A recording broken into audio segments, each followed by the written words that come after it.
don't hate your life. Somebody else once hated your life and your existence. And that's why you think that you should hate your life. Oftentimes, when we've grown up in an environment of opposition, we've learned that the only type of caregiving and love is opposition. And that makes us think that that's how life's supposed to be. And we internalize that opposition and we become someone we're against ourselves. So for instance, if somebody attacks you and you internalize that, you believe that because if it was a hateful act, that they hate your existence and they hate your life and your actions or whatever your words, what set them off. And if it was really you showing up, like really some kind of, like you felt confident or something like that, where you felt like this is me, and they attack you and hate that part of you and hate that action and that forthcoming of you, you might have, as a child, if that happens as a child, you might have learned that to internalize that as I hate that part of myself that is mostly me. So the very part of you that where you felt most confident, most proud of yourself, maybe most like, hey, I got this, like on top of the world. And when you felt most you and somebody made you internalize this, and you were forced to keep yourself safe by internalizing it, you hate the part of you that is very most you, and you chased that down and hate on it. And so that's a way that you hold yourself back all the time, and don't ever let yourself become fully you and come out fully you on top, or in that way that it's supposed to, that is your expression, your exact way of authenticity and your soul's true showing up as who you truly are and who you are exactly at the core, in your best expression and most true expression. And so the reason I started saying you don't hate your life, somebody else hate your life, and you've internalized that's the cycle of it. If we don't stop and say, hey, is this even mine?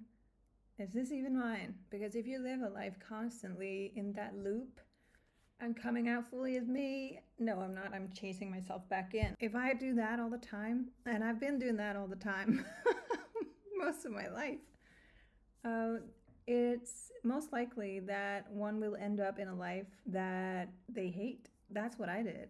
I constantly created a life that I hated being in, because I was taught that I had to hate the very thing that I am and love the most. And that when I show up as my most confident self, in my case, it was about confidence and rising up and being the sassy me that I am. That was hated upon quite a lot. And I internalized that. So I hated that part of me for so many years. And I didn't show up as that. So the very essence and the very top and my very foundation, because that is my essence, was missing, which means I had no feet, I had no top of my head, I had no core, I had no vibrance, I had none of that, because it was just hated back in and gone by myself or by the world. So living in a loop like that, where it ends with being hated upon brutally, it's just self-explanatory. It does not give a life that you love, because it always ends in something external hating you. And if you're naturally human, which I guess you are if you're watching this, you are born a human being. What hates you, you tend to grow hate towards. That's only natural.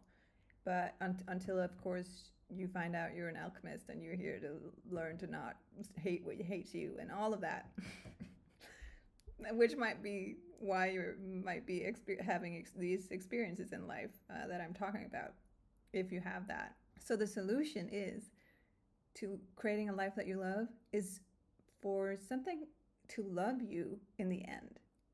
And that starts with a visualization and an acknowledgement of that's what you need and want, and that's what you can decide that that's what's natural in your life. It's natural that it ends with you attracting and having some kind of being met with something that you love, someone you love, something you love, and that's just natural and not hate. And so naturally that will of course translate into the world that you are in.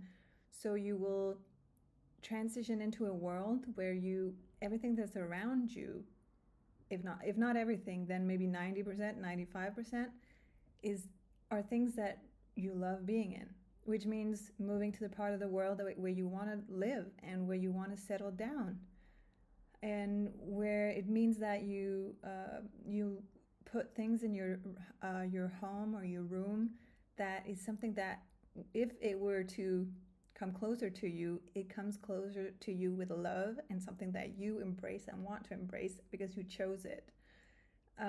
And this will change your life, because this is a whole new way of thinking, and a whole new way of thinking outside of hostility worlds and hostility situations, hostility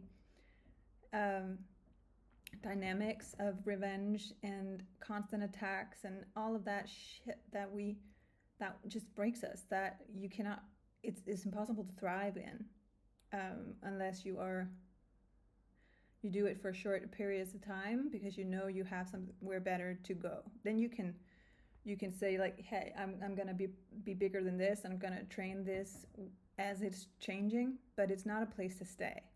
It's not a place to stay, this hostile environment. So the way you create a new environment is what I just shared with you, and yeah, I'm excited to give it to you and let your world transform into something that meets you with love.